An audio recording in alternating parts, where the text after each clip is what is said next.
What's up? This is Derek. Jamie Madrock. Man, this your man's Obi Trice. This is Ad-Lib. Yo, what up? This is Spex One. This is Spesh K. Hot Rock's motherfucking Skot MC. Breaking Records. Breaking Records Radio out here. This is Breaking Records Radio. Check them out, man. Check it out. It's your man Maloney, Breaking Records Radio, and the place to be. And we have a very, very special guest on the phone right now, a hometown legend on the phone right now. We got Mr. Marco Polo with us. Hey, that's quite the intro. Thank you. I appreciate it. Hey, man, I've been a huge fan ever since Port Authority. Thank you. I love that album. And Nostalgia. That was a long time ago. Yeah, man, it's been time. Nostalgia, though, still is top.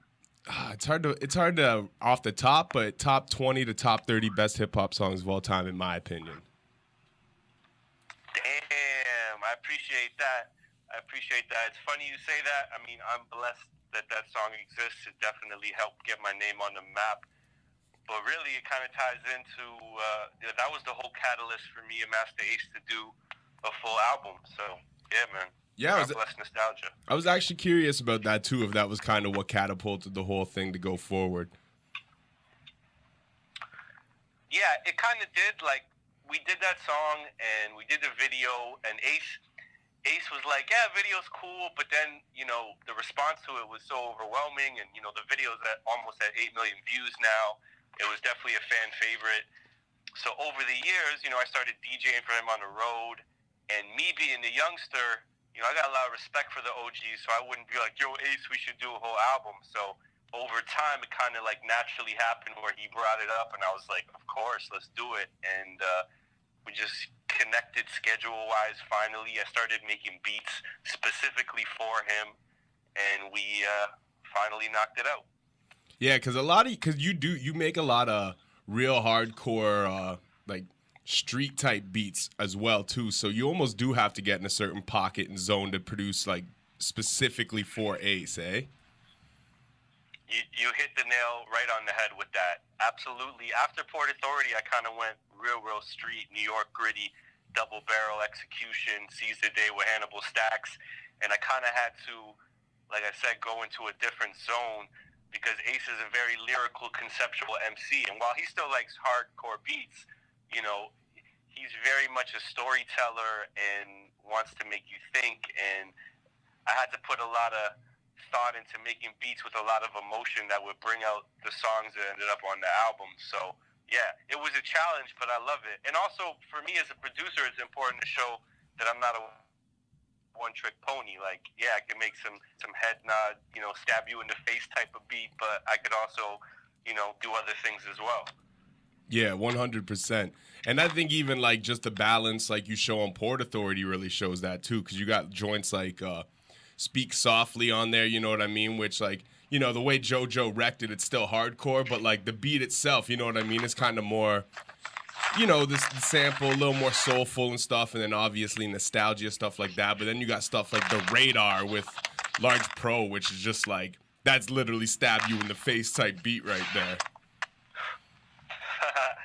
Yeah, man. I mean, that's my job as a producer. I was inspired by P-Rock, and Marley Marl. They were the first producers in my discovery of hip-hop that did a producer type album where, they didn't necessarily, Pete rhymes, but Marley never rapped. He was just about getting a bunch of his favorite MCs on a project and just going in. So, Port Authority was a chance for me to work with all types of people and give them beats I thought would make sense for them. So, yep. Yeah, that's dope, man. And that's a classic, hands down, in my opinion. The joints you got on there are just bananas. And appreciate it, man. And so I'm curious too, because Nostalgia, like I said, that's always been my favorite joint. That's my favorite.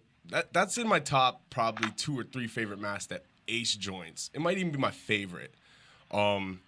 But that song is it's absolutely incredible, man. It just embodies the soul, the vibe of hip hop, and it came out at a time when it was so important because there was a lot of shifts happening in the culture, and it really embodied it, and it came from a point of even just the cuts. Who did the cuts on that? Was that Shiloh?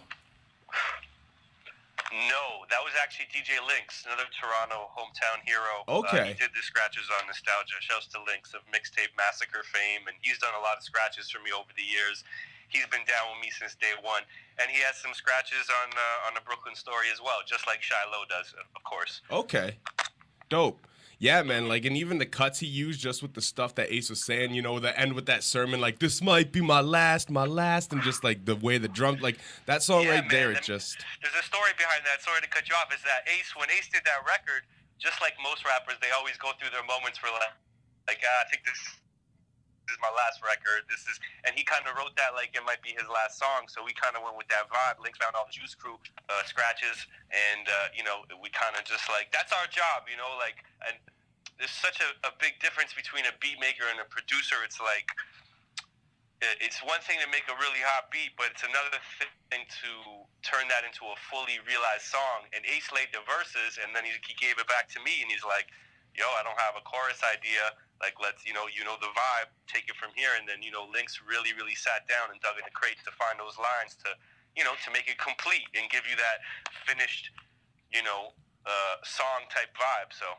Oh man, the cuts he picked were perfect too, from that Frankie Cutlass joint. Like, just the way he used them too, like absolutely. And it's crazy. I didn't even know the Frankie Cutlass joint until like a couple years later. You know what I mean? Because I'm a bit younger. I'm 28, so like, you know, hip hop's always been a digging and a research thing for me. I've never really been so up on the current because I'm so busy digging in the past. And yeah, when I first heard that Frankie Cutlass joint, I can't even express how hard I geeked, because I heard all the cuts from Nostalgia in it. You know what I mean? I'm like, oh, yeah, that's a dope. Shouts to Frankie Cutlass. That's a dope ass song. And yeah, man, it's all good. That's how I was too, though, because, you know, I was born in '79, so when a lot of the classic early records were coming out in the 80s, I was still a kid. So when I finally discovered hip hop, the first artists I discovered, like Wu-Tang, Cypress Hill, De La Soul, you know, you fall in love with it, and then you're like, okay, now I want to know everything, and you go back. Yeah. Kind of like, it's like going to the library and reading all the books you missed. So, yeah, exactly. You know, that was the same thing. Yeah, man, that's dope. And when you made Nostalgia too, did you have Ace in mind once you made that beat, or was it kind of like a shopping thing, like where you're like, well, I could see this guy on it, and it just kind of lined up that way?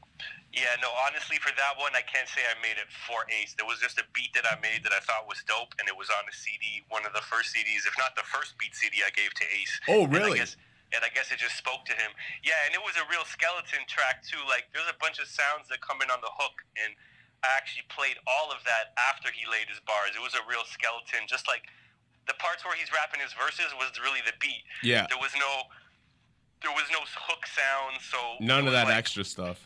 You know, that was really, you know, I'm really proud of that song because it kind of started like a rough sketch, and then I got it back, and then I really went in and finished it, and then Lynx, you know, had the cuts, and it was like it all came together. Oh man, that's crazy. So that would have been like on like that CD, because you gave Ace the first beat CD when you were interning still, right?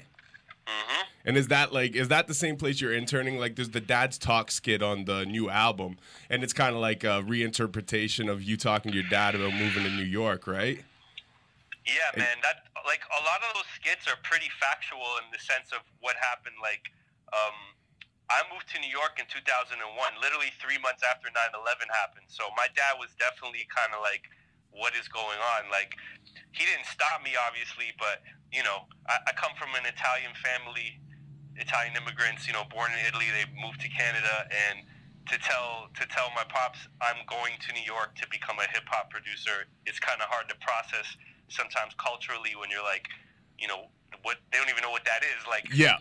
You know, like, yeah. I'd rather you get a job doing something that's steady and, you know, well, you work for the city or something. Construction worker or something, you know? Yeah. So he was kind of bugging. My mom was definitely the more open-minded one in terms of, okay, if that's what you want to do. But, yeah, man, he was definitely hesitant for me to take this journey so young and leave the nest, you know? Yeah. So, but, you know, now he's proud as hell, and obviously saw, you know, what I was talking about, what I wanted to achieve, and you know, he loves it.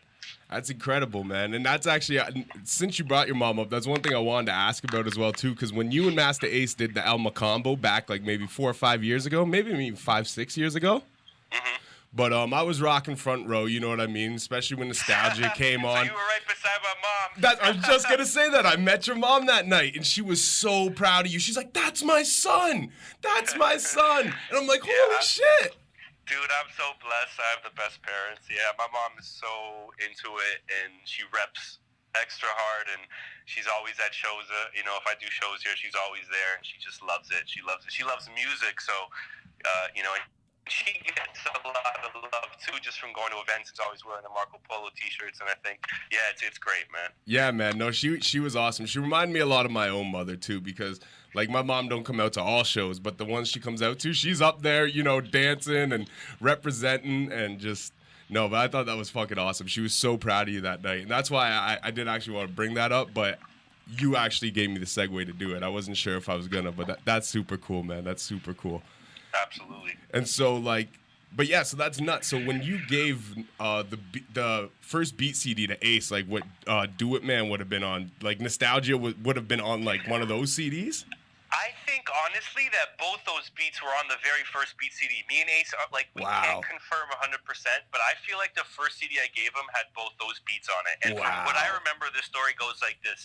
I gave him the CD at the cutting room. He came in to do a session. He was working, actually, on his track, Beautiful, which is on A Long Hot Summer. Gave him the beat CD. He bounced. I said, what up? And then I got a call from him, 3-4 weeks later. And my memory tells me that this is what he said. He said, yo, I want to use this beat. I don't got no more bread. I got no more budget. Can we work something out? And I was like, yo, I was so hyped. I was like, I don't even care. I'm like, take the beat and maybe, you do a track for me and we do a trade. Yeah. So in my mind, he did Do It Man, and then he did Nostalgia and gave that to me. And that's how it went down. And I feel like those two beats were on the very first beat CD. So. Wow. Yeah. That's nuts, man. Because, Nostalgia didn't come out till 5 years after that, right? So. Well, yeah. Port Authority dropped 2007, and Long Hot Summer dropped, I think 2005. So 3 years. Okay, yeah. Okay, yeah. I guess I for some reason I was thinking there was a bigger gap. Don't quote me on Long Hot Summer release date, but I feel like it definitely came out before Port Authority. Yeah. A Long Hot Summer I'm pretty sure was 04, and then Port Authority. For some reason I was thinking Port Authority was 09, but yeah. So it wasn't as big a gap, but that's nuts that all formulated from that one CD. You know what I mean? Imagine you didn't have the CD on you that day. Yeah, no, it's everything happens for a reason, right? Yeah, exactly. Hip hop history was made from you handing him that CD. That's absolutely insane, man. That's so cool. Yo, what's up? It's your man, MLNY, Maloney, Breaking Records Radio. You know what it is. I'm just here to tell you guys right now that if any of my smokers out there, basically, any of my Canadian smokers, now that it's legal, what you got to do is you got to head over to thccollection.com and check them out. And make sure you use the promo code HIPHOP. That's HIPHOP. And that's all capital letters. Save 10% on every purchase that you make. Anytime. They got everything. They got deals every single day of the week, which include free whatever with whatever you buy. And my favorite is Tulip Tuesday. You can get $100 ounces.